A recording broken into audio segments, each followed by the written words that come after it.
This is TWiT. Gal Gadot. This, I think the world, one of the things we've always needed in this world is a Hedy Lamarr biopic.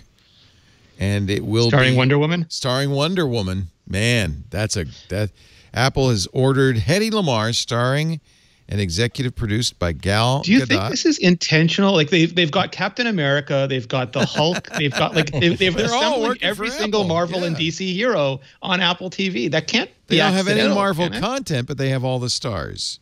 Yeah. That is interesting. No word in the Apple press release on how much they paid for this, but Apple has been writing some hefty checks.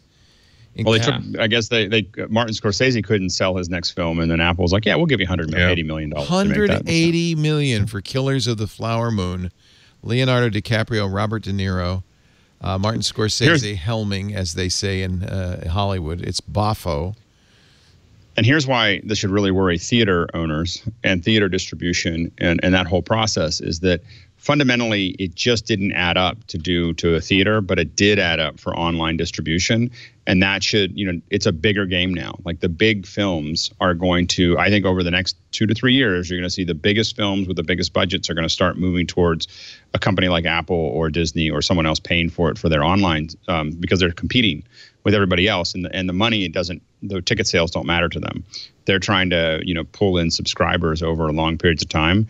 And so the math is just a very different math that's going to allow filmmakers to have more freedom and more budget, to do those things. And I think this is just the beginning of that. The Irishman was the same thing. Yeah, he got a huge budget for The Irishman. Yep. And spent even more.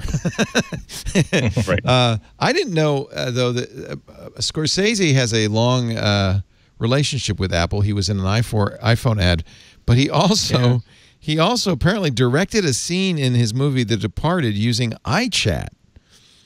Mm-hmm. Not only that, but there's actually footage in The Wolf of Wall Street that was shot on an iPhone. What, really? Because with his special, they needed one of the shots on the special effects shot list was we need a shot of like on an airplane above the seat, the fasten seatbelt sign on, and so the special effects guy was just on a plane and just held up his iPhone and then like you just recorded what was there, and then like at a meeting, so, okay, well here's the sort of thing that we're going to be going for because I shot when we actually do the real thing, and then Scorsese said, well, why don't we just use the real iPhone shot? We're good. Like, oh, okay. And apparently that's happened in quite a few really famous movies where they've taken like the sample shot on the iPhone and it's ended up in some really, really famous movies. We're going to office hours now with Alex Lindsay.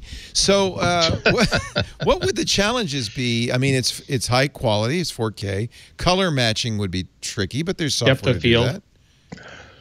Yeah, I mean, you're talking about the using iPhone footage in a major motion picture.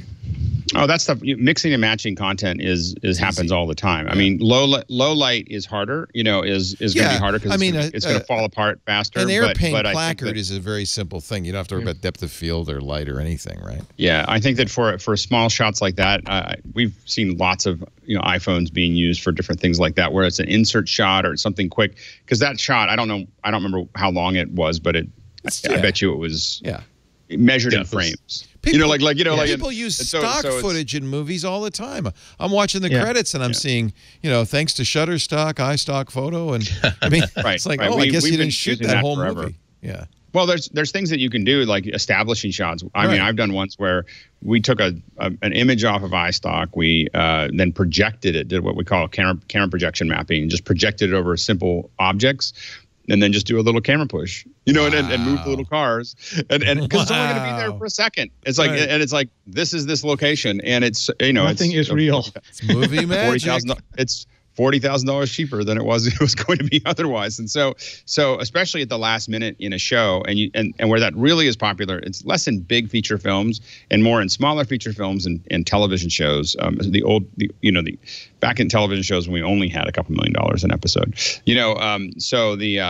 but being able to say the director saying what we really need right here is an establishing shot, or we really need this little whatever.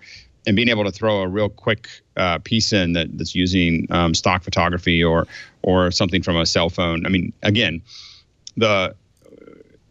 it's really hard to compete with the iPhone because there's just so many engineers. There's so much money because one of the number one reasons people upgrade is for the phone. And so as a result, Samsung and Apple primarily, I mean, those are the two big ones, play so hard in the camera area that these cameras are getting to be amazing. Like they're just amazing, pieces of machinery. And so I think that we're just going to see more and more of that. I mean, I think that shooting the whole film on it, I know Soderbergh has done that. Yeah, it's gimmicky. Because the thing is there's still depth of field starts to become an issue. Now the question will be is like what I haven't tried to do is like, well, at some point the LiDAR and everything else is going to make the depth of field a lot more accurate. So in instant. So you have the ability to possibly recreate a lot of that as well. And so that's going to help kind of figure that out, because imagine again what you're getting to with LiDAR and the photography on the iPad, and hopefully someday on the iPhone, is the ability that you're shooting a raw plate that you can add depth of field and you can add 3D elements and you can add all kinds of composites, can all be done, later in post. You have all that data there to do it well. And so we're seeing a little bit of that with portrait, photography, but with LiDAR, and as that continues to grow, it could really get to a point where you could do a lot later. And so you have a raw plate that's all in focus that you can keep on deciding what is and what isn't. And so does that replace what we're doing for a Martin Scorsese film? Probably not. A small shot here and there, that probably makes sense. But for, the stuff we're seeing on YouTube and even smaller budget stuff, I think it could be really interesting. Well, what's interesting to me is they had on the Screencast is a wonderful podcast. It's John August and aforementioned Craig Mazin.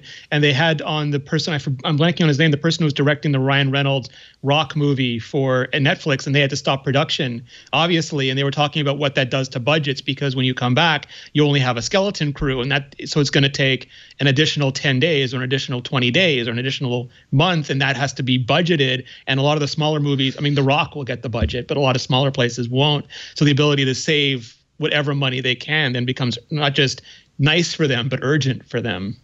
Right. What I thought was interesting is that, famously, Netflix got The Irishman, Scorsese's last, and it doesn't look like Netflix worked very hard to try to get this movie.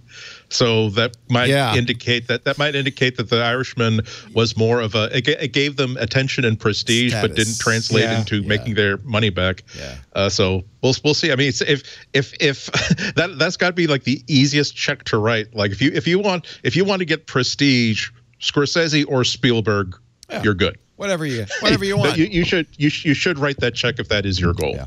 Although given that I just have to say that I was reading the Hollywood Reporter had a piece about it.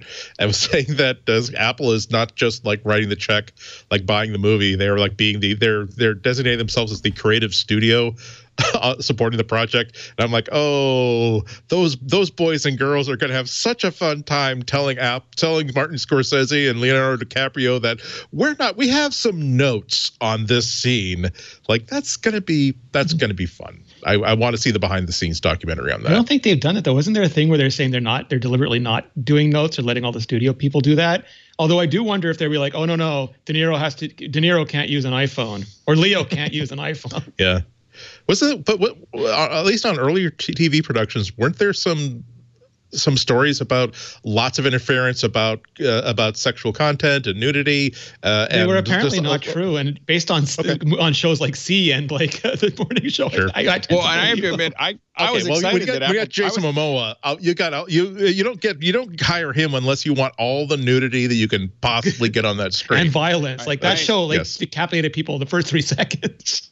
I have to admit that as a parent, I was excited that I thought Apple TV Plus is going to be something that is PG-13 at most, and I can watch it. And then when it first came out, I was like, "There's nothing here I can show my kids." Like, but it turns out that's Disney Plus. Like, you have all these people complaining that they can't. Like, they got a show greenlit for Disney Plus, and Disney's like, "No, that's a little bit too mature. You're going to Hulu now." And so all these shows are having, even like Lizzie McGuire is being forced onto Hulu because they won't let her be a 30-year-old Lizzie McGuire on Disney Plus. Oh, that's interesting.